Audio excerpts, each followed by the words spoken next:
noises, and keeping a sharp eye on the main road that crossed the hollow and wound up the steep red hill beyond, since Avonlea occupied a little triangular peninsula jutting out into the Gulf of St. Lawrence, with water on two sides of it.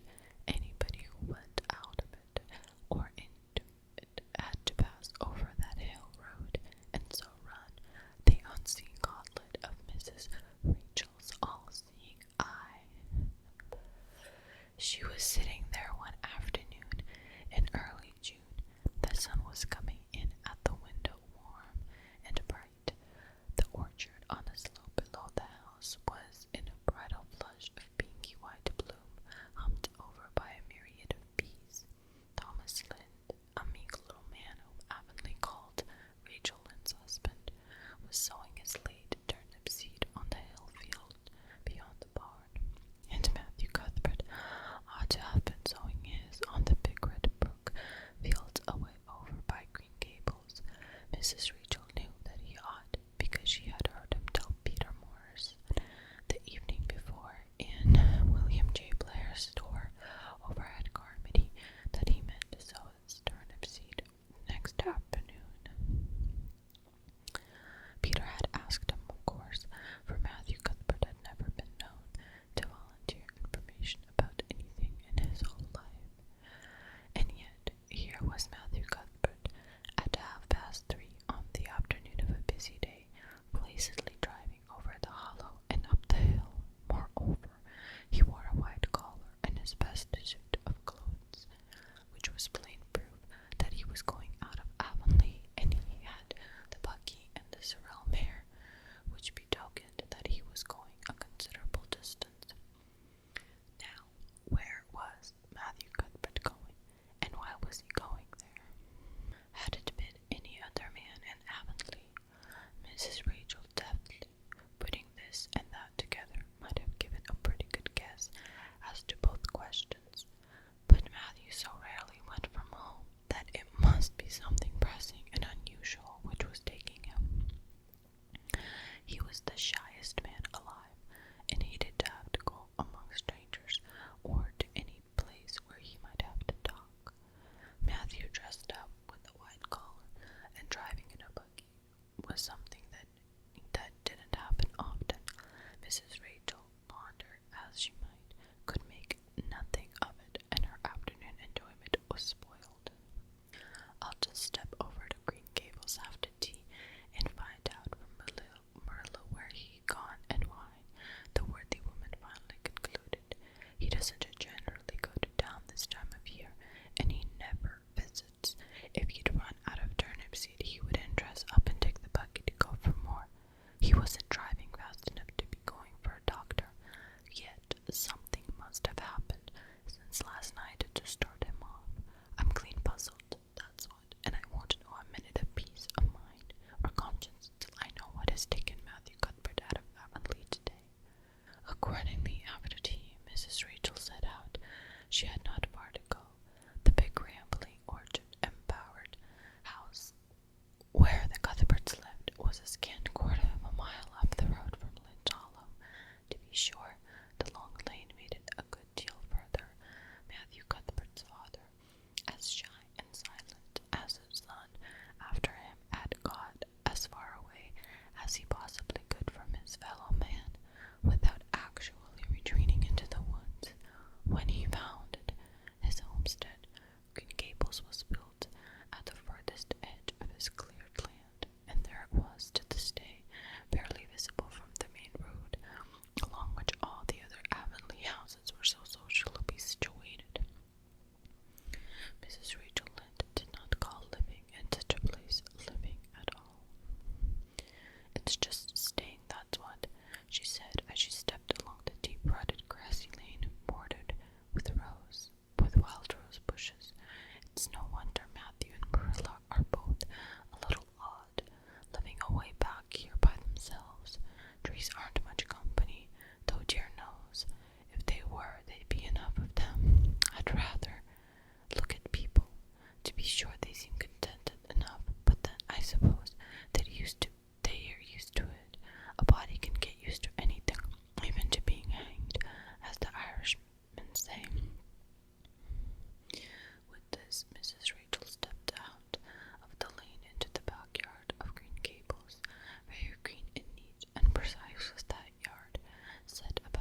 I've had some qualms myself, but Matthew was terribly set on it.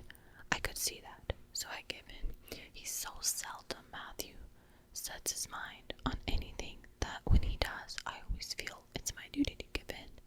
And as for the risk, there's a risk in pretty near everything a body does in this world. There's a risk in people having children on their own, if it comes to that.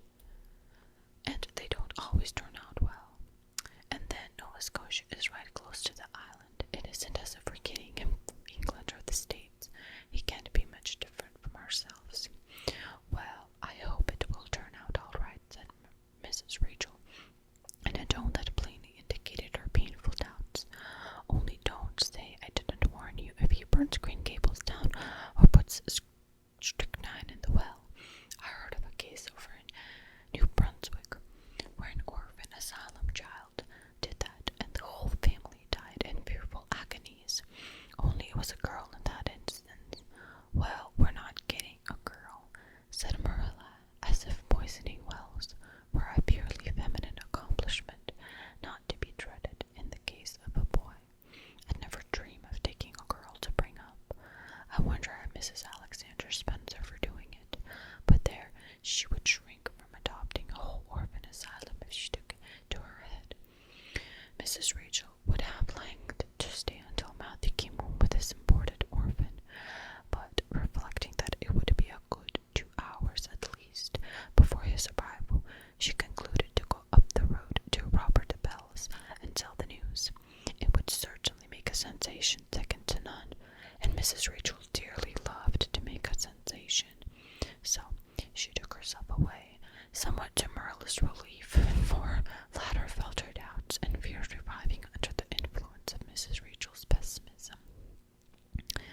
Well, of all things that ever were or ever will be, answered Mrs. Rachel when she was safely out in the lane, it does really seem as if I must be dreaming.